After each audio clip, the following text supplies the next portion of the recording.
And it's good to get along with Kim Jong-un, and it's good to get along with everybody, including President Lee. It's good to get along, and I get along with the foreign leaders. You see that with the biggest group of foreign leaders that we've ever had. Don't forget the European Union was here also representing a large group of countries just recently. So I believe that we're going to get that war straightened out. We're going to get it done. I don't know that they'll meet. Maybe they will. Maybe they won't. They'd like me to be at the meeting. I said, you guys ought to work it out. It's between you. It's not us. Now, in the meantime, we're not spending any money on, as you know, on Ukraine. We're selling military equipment to NATO. NATO now is taking in, excuse me, NATO now is taking in a large amount of money from the countries. They're taking in 5% of GDP versus 2%. They're paying the 5%. They never paid the 2%, most of them, or a lot of them. NATO has a lot of money. We are selling military equipment to NATO at full price, and NATO's distributing that equipment to wherever they are. I mean, perhaps to Ukraine. So NATO's working with Ukraine. Biden was giving hundreds of billions of dollars, just willy-nilly, just giving money. He had no idea where it was going. It was terrible what was happening. So we're not involved anymore in terms of the cost. We're in for $350 billion. As you know, I also got the rare earth deal done with Ukraine, which was worth much more than the $350 billion. But I'm not interested in the money so much, even though we've done a great job in that regard. I'm not interested in that. I'm interested in stopping a war where last week 7,109 soldiers died, both Russian and Ukraine. It's such a waste of life and humanity. They're not from this country. They're not from any other country other than Ukraine, for the most part, other than Ukraine and Russia. But it's a very important thing to me to stop it. I stopped 7 wars that were raging, one for 31 years, the Congo, and as you know, Rwanda, one for 35 years. I don't have to go into them. You know the list better than I do. But we stopped a lot of wars, including, you think about it, India and Pakistan, which was probably 2 weeks away from being a nuclear war. They were shooting down airplanes all over the place. So I'm very proud of that. I thought this would be, in many ways, the easiest way. I have a very good relationship with Putin. I thought it would be the easiest one to stop, and it's really not. It's very complex. It's very personal from their standpoint. There's tremendous dislike personally between the two men, and we're going to have to straighten that out. But I would like to see them meet first. They'd like me to be there. I may be there. I may not. I'll see.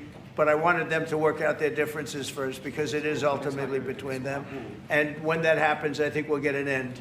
Maybe they meet, maybe they don't. How long are you willing to let this play out? And if they don't meet, will there be consequences, and how soon for Russia? Yeah, there could be very big consequences, but we'll see what happens. There might be very big consequences, because this is something that has to end. This war would have never taken place, and for 4 years it didn't take place. But if I were president, this war would have never taken place. There has not been a war like this since the Second World War. This is the biggest thing that's happened in terms of warfare, wars. It's a whole new form of fighting. It's a drone fighting. It's a drone war. No, a drone war never existed before. And we're actually studying it from the standpoint of Pete Hegseth and everybody. We're studying it and studying it very carefully. This is a whole new form of war, but it's a violent war. And there has been nothing like this since the Second World War. So we'll see what happens over the next week or two. And at that point, I'll step in very strongly. And if I have to be there, I'll be there. And we'll either have a deal or we won't. But a lot of people are dying, and I want to get us... Mr. President, Kim Jong-un wants to meet. When do you want to meet with him? With who? You said the North Korean leader wants to meet. How soon would you? We want to have a meeting. I like to have a meeting. I get along great with him. You know, you were there. We even had a press conference. He had his first press conference. Kim Jong-un had a press conference.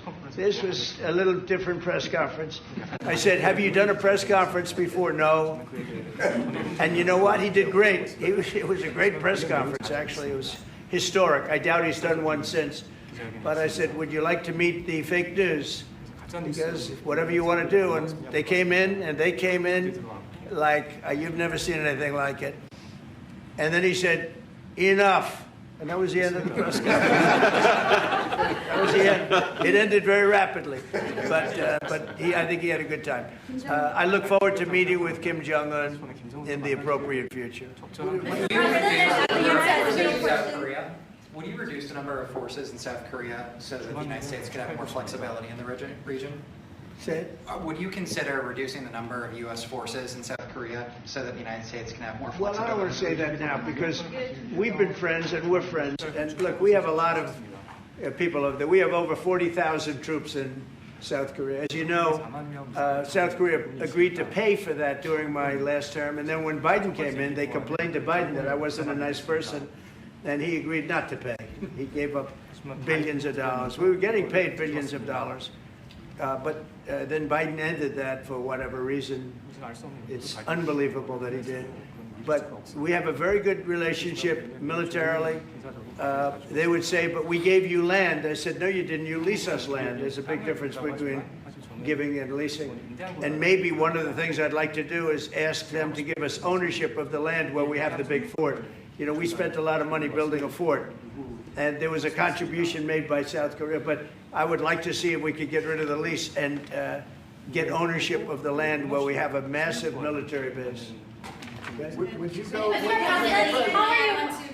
Thank you, Mr. President. How are you planning to make? I also want to ask this question to Mr. President. Who are you with? I'm Song Mi-jin. I am from South Korea's Arirang TV. Good. Thank you so much.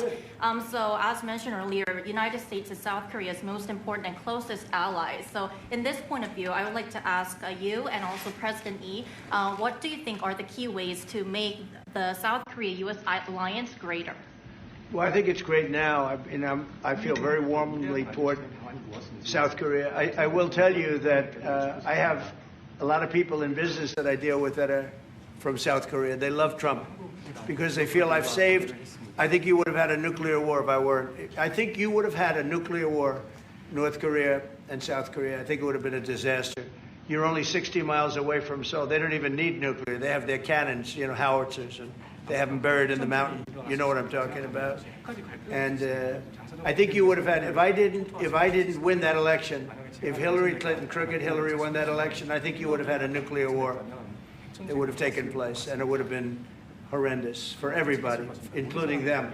It would have been very bad for them because we would have had to enter the picture, and we are the most powerful nuclear country in the world by far. Russia's second, China's third. China's going to catch eventually, 5 or 6 years. They're working to catch. One of the things we're trying to do with Russia and with China is denuclearization.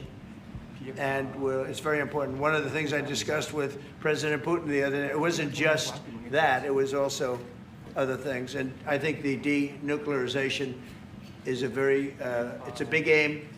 But Russia's willing to do it, and I think China's going to be willing to do it too. We can't let nuclear weapons proliferate. We have to stop nuclear weapons. The power is too great. Okay?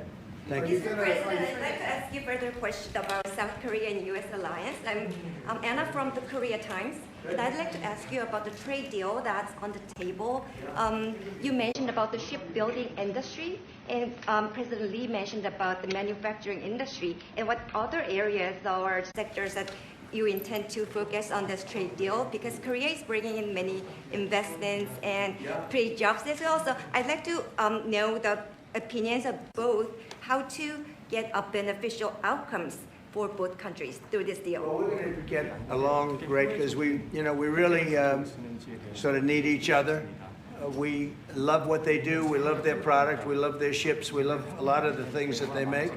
And they love what we have. We're dealing with them on Alaska having to do with the oil. You need oil and we have it. So we have a big advantage in that way. We have more oil and gas and coal and energy than any other country in the world by far. No, for whatever reason, God was very good to us. He gave us the greatest. We didn't use it. We started to use wind.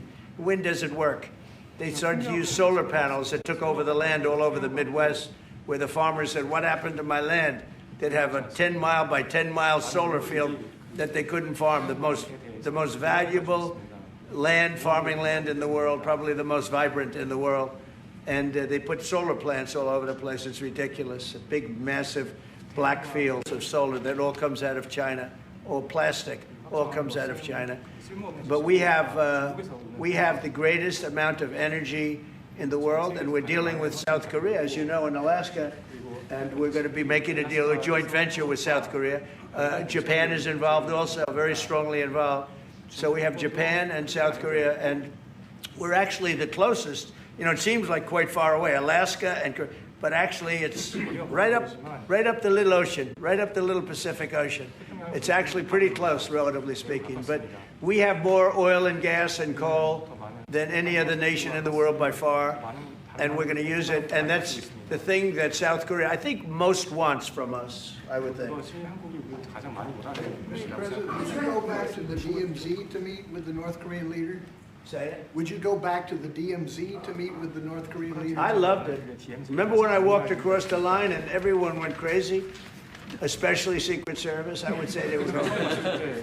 And I looked into those windows, you know, the windows, the glass, that you could only see if you looked direct, because there was all sorts of stuff. But I looked in and I saw more rifles pointing at me than you could. There were a lot of rifles in that building. The Secret Service was not happy.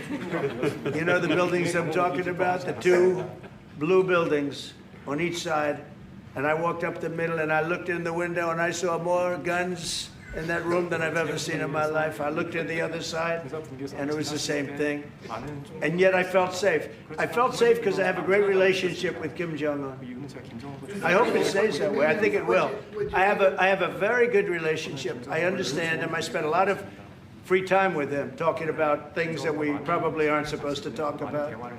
And, you know, I get along with him really well. I think he has a country of great potential, tremendous potential. Is it possible you'd meet him this year or maybe next year? Well, I'm meeting a lot of people. I mean, it's hard to say that, but I'd like to meet him this year. President Xi would like me to come to China. It's a very important relationship. As you know, we're taking a lot of money in from China because of the tariffs and the different things. And it's a very important relationship. We're going to get along good with China. I hear so many stories about we're not going to allow their students. We're going to allow their students to come in. We're going to allow, it's very important, 600,000 students. It's very important. But we're going to get along with China. But it's a different relationship that we have now with China. It's a much better relationship economically than it was before. With Biden, boy, what he allowed that, I mean, they just took him to the cleaners. You know the expression? They took him to the cleaners. I'm sure they have an equal expression in South Korea, but they took that guy out for a ride like nobody's ever been ridden before. Terrible. But we have a very strong relationship, Howard, I would say, economically with China now, getting much better. They have to give us magnets. If they don't give us magnets, then we have to charge them 200% tariff or something, you know. But we're not going to have a problem, I don't think, with that. I think that's perhaps behind us. You know, China intelligently went and they sort of took a monopoly of the world's magnets. And nobody needed magnets until they convinced everybody 20 years ago, let's all do magnets. There were many other ways that the world could have gone. But so it'll take us probably a year to have them. We're heavy into the world of magnets now, only from a national security standpoint. But we have a powerful thing. It's airplane parts. They have many Boeing jets. You know, they had 200 jets that didn't fly. And I've sent them all, based on his word, I sent them all of the parts so their planes can fly. I could have held them back. I didn't do that because of the relationship I have. And their planes are now flying. You know, we had 200 of their planes were unable to fly because we were not giving them Boeing parts purposely, because they weren't giving us magnets. Therefore, we weren't giving them. But we have a much more powerful thing, that's tariffs. If we wanted to put 100%, 200% tariffs on, we wouldn't do any business with China. And, you know, it would be okay, too, if we had to. But the magnet situation, we have tremendous power over them, and they have some power over us with magnets. We're going to have a lot of magnets in a pretty short period of time. In fact, we'll have so many we won't know what to do with them. But you know the story. It's a very interesting history with magnets. And it really is because presidents, not being business people, they allowed that to happen. And they shouldn't have. But we have much more. I mean, look, in terms of playing the cards, we have We have much bigger and better cards than they do. But with that being said, I think we have a great relationship. I spoke to President Xi fairly recently, and at some point, probably during this year or shortly thereafter, we'll go to China. And I think we're going to see a magnificent sight. It's a great country. Mr. President, on the National You Guard. and President Lee actually are planning to go to China. You mentioned either this year or next year. Could you please share more details about your plans going to China? And also President Lee, I think. Well, maybe we'll go together. Do you want to go together? We can share a plane. We'll save energy. We'll save a little, you know, the ozone layer. Remember President Obama used to talk about the ozone layer, and then he'd fly to Hawaii to play around the Gulf in a 747. Mr. President, on the Would you National accept the invitation, Mr. Lee? 방중 초청을 받아들이세요. 중국에서 만약 Well, it sort of meant jokingly, but if you want, you can come. 대통령하고 같이 가면 좋겠습니다. I would like to go together with President. Do I accept? Does he accept? If you want to go, I'm going to get special permission. I'm sure you can go. But we're going to have a great relationship with China. I mean, it's happening. You see it. It's happening. They have some cards. We have incredible cards, but I don't want to play those cards. If I played those cards, that would destroy China. I'm not going to play those cards. Mr. President, on the National Guard, you've talked a lot about Democratic-run cities and states. Would you also consider sending the National Guard into red states and red cities that are also seeing high crime? Sure, but there aren't that many of them. If you look at the top 25 cities for crime, just about every one of those cities is run by Democrats.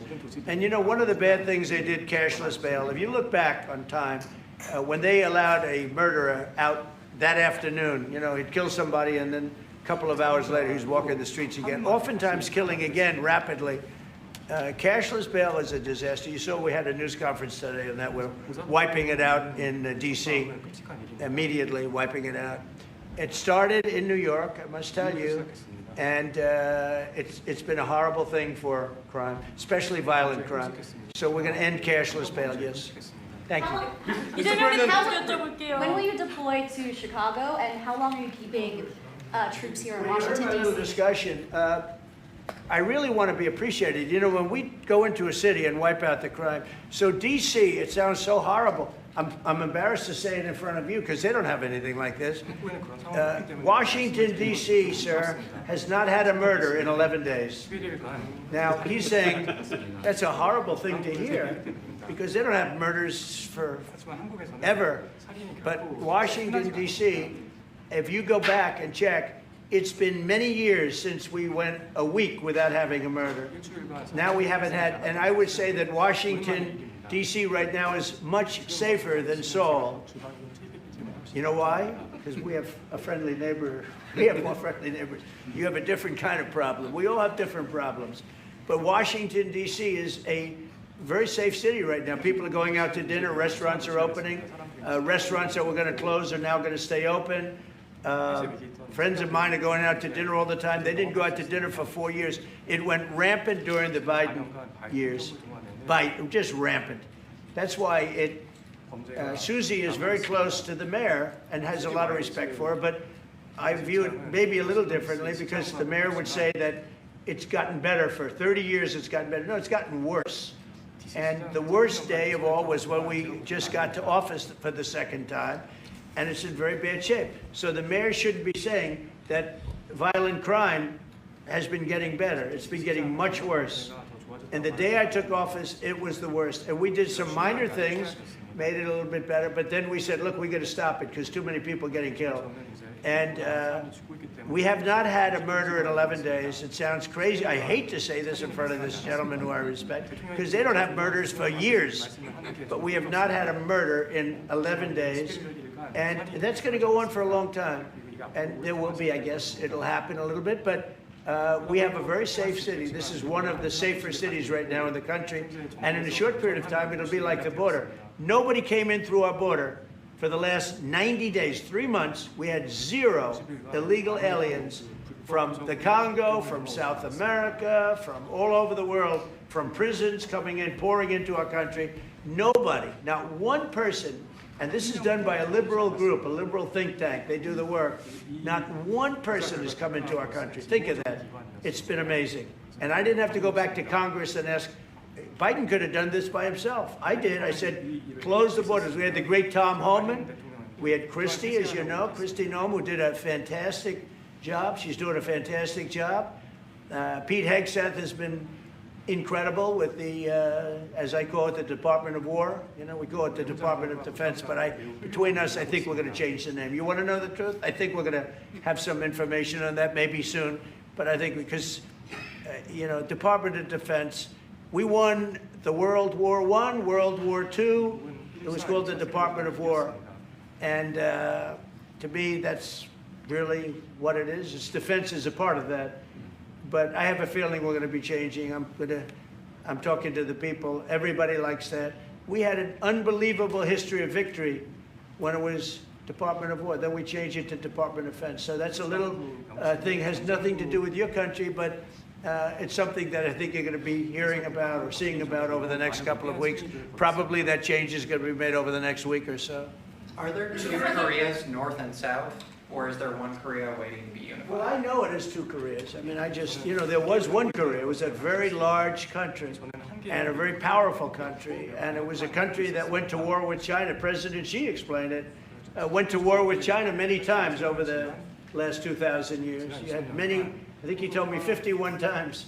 So I remember I went to President Xi. I said, you know, we're having a problem with North Korea. Straighten it out, would you please? He said, well, we have been to war with them.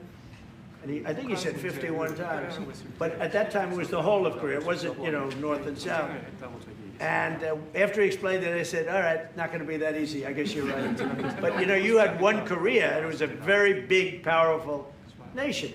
Now you have two big, powerful nations, but you have essentially a wall in between. Can you elaborate the comments, the post and comments you made on South Korea early this morning, like raids on churches, going into U.S. military base, purge, revolution. How do you think about it? And 이재명 대통령께도 질문드리겠는데요. 저희가 이제 빛의 혁명이나 내란 사태 극복하는 과정에서 이런 일들이 좀 벌어졌다라고 말씀하신 것 같아요. 그 부분 설명해 주시죠. I heard from Intel that there was a raid on churches. We're going to talk about that later. I haven't spoken about it yet, but when we meet. And, you know, that would be too bad if that's the case. But I did hear that from Intel, that there was a raid on churches, closing some churches. So we'll talk about that later. I could ask you now if you want. Mr. President, what conversation? Wait a minute. If you'd like. Because it didn't sound to me like South Korea. 뭐 간단하게 말씀을 드리면 지금 대한민국은 아시는 것처럼 친위 쿠데타로 인한 혼란이 이제 극복된 지 얼마 안 된 상태고.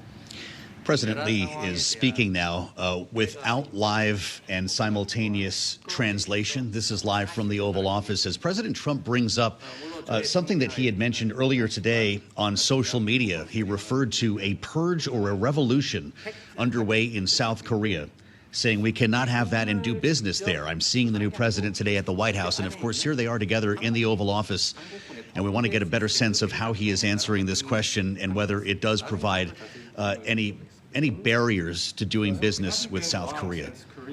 Has overcame. Let's keep listening live on Bloomberg. Following the self-coup by the former president. Currently, there is a fact-finding investigation by a special prosecutor that was appointed by the National Assembly. And this special prosecutor... Is his name deranged Jack Smith, by any chance? They took him from our country. They put deranged Jack. He's a deranged, sick individual. But go ahead. Go ahead. I'm only kidding. Maybe I'm not. And that special prosecutor is not under my control. And so the special prosecutor is conducting a fact-finding investigation. And I would like to explain about what you said about U.S. bases. They did not conduct a search and seizure of American bases, but they looked into the chain of command and the control system of the Korean military. Right. And I would be happy to That's okay. explain about this more in detail I'm sure it's, during our lunch meeting. I am sure it's a misunderstanding, but you know, there is a rumor going around about churches raiding churches, so we'll talk. I'm sure that's going to be worked out fine. 그래서 이게 잘 해결될 거라고 생각합니다. Yeah, please go ahead. Mr. President, what conversations have you had with Israeli Prime Minister Benjamin Netanyahu about what is going on in Gaza? There was a UN-backed report that said there was a famine in Gaza. Based on what you know and what you've been briefed on, do you agree with that? So I mean, I deal with Bibi Netanyahu quite a bit, and we had great success, obviously, in Iran. We knocked out their nuclear threat. That would have been a horror show having them have a nuclear weapon. They would have used it too. We did very well there. Right now, they're talking about Gaza City. There's always talking about something. At some point, it's going to get settled. And I'm saying you better get it settled soon. You have to get it settled soon. And that means, you know, nobody can forget October 7th. People forget October 7th. That was one of the most brutal. I've seen some terrible things, some brutal things. That was about as bad as it gets. And nobody can forget that. With that being said, it's got to get over with. It's got to get over with because between the hunger and all of the other problems, worse than hunger, death, pure death, people being killed. And, you know, I'm the one that brought back the hostages, and I did it with that gentleman right there, Steve Witkoff, and with Marco. All of us, the whole team, we worked together. Even the trade people worked on it with us. And we brought back a lot of the hostages. Now we're left with, would you say 20, Steve, or would you say it's less than 20? I hope it's 20. He hopes it's 20 because some could be dead. That's what he means, I assume. So we have 20, but there's rumors that some could be dead.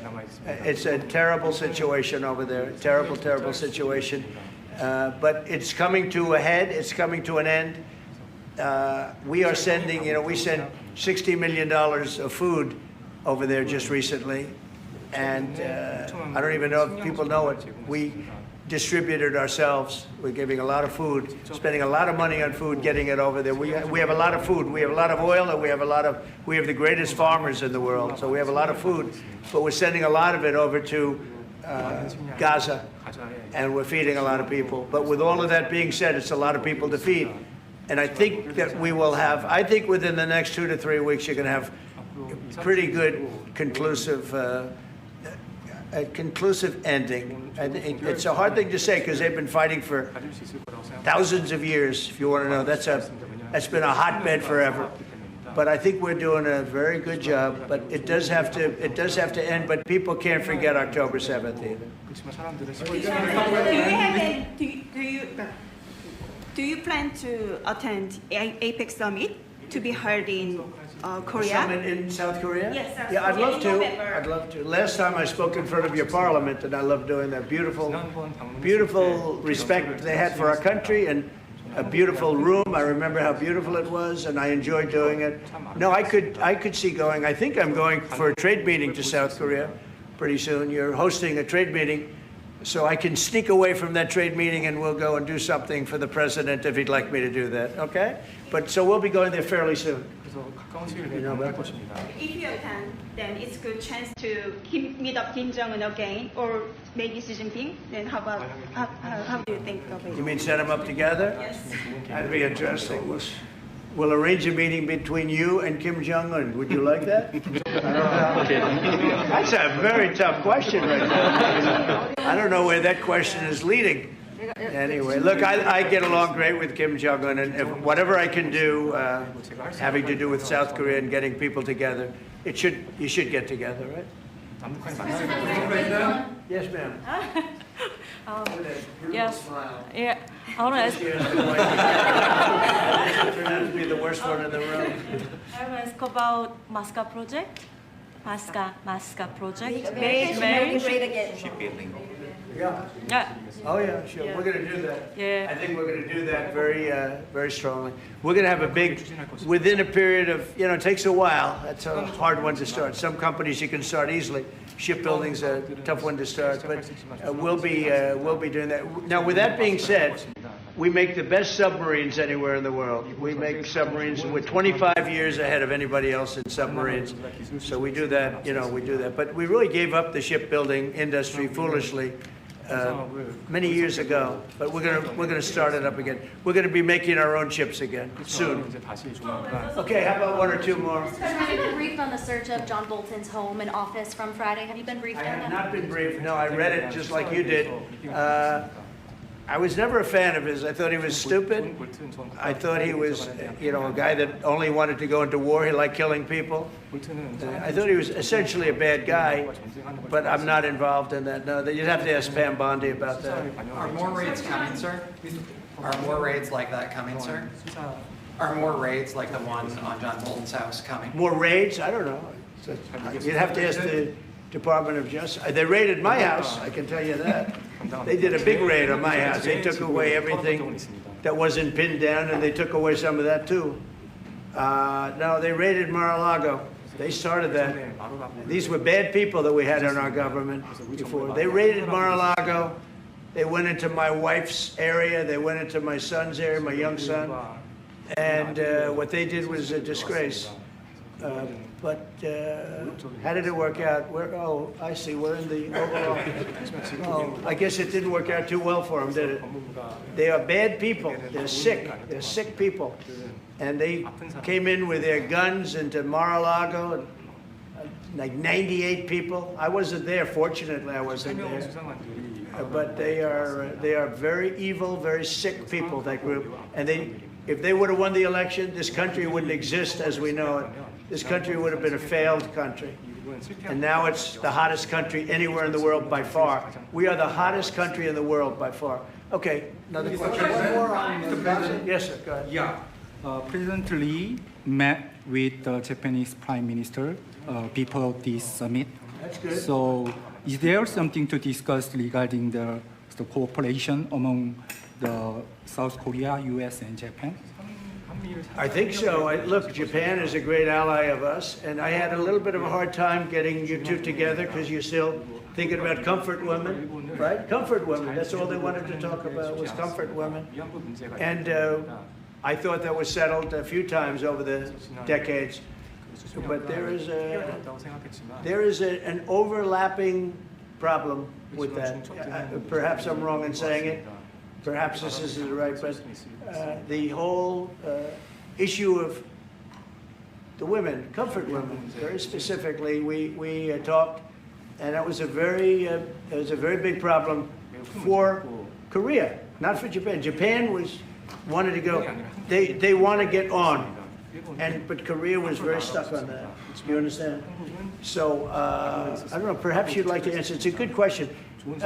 It was hard getting Japan and Korea together because of what took place a long time ago. But Japan wants to do it, I can say. Korea is a little bit more tenuous, please. 지금 질문은 그 3자 협력에 대해서. 우리 한미일 협력은 매우 중요한 과제고 또 한미 관계의 발전을 위해서도 한일 관계가 어느 정도 수습이 돼. President Lee taking another question here as they talk geopolitics and trade in the White House today. This is live from the Oval Office with President Trump and President Lee. Let's listen to the translation. 그래서 대통령께서 한미일 협력을 매우 중시하고 계시기 때문에 제가 대통령을 뵙기 전에 미리 일본과 만나서 대통령께서 걱정하실 문제를 다 미리 정리했다 이렇게 생각해 주시면 좋겠습니다.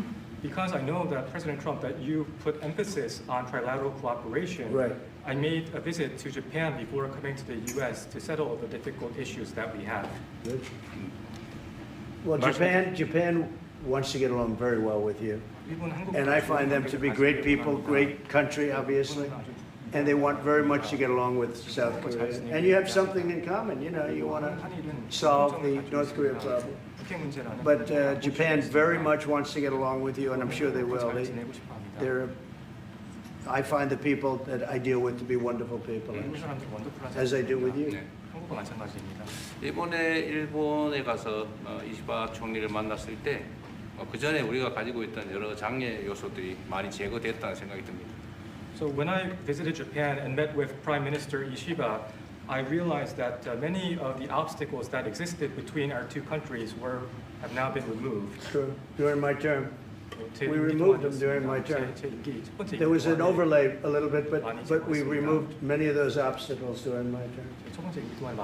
And, if you look at Prime Minister Abe, who was a great man, he was a great friend of mine, and he was assassinated.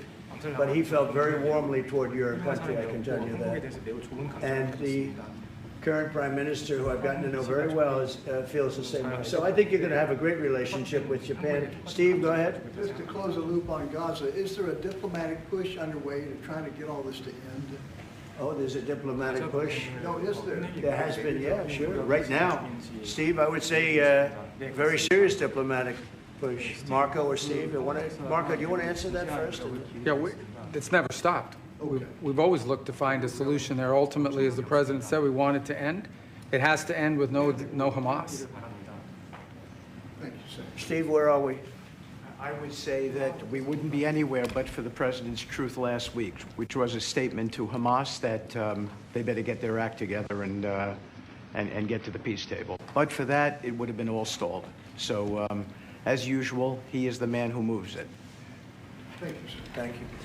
Thank you very much, everybody. Thank you.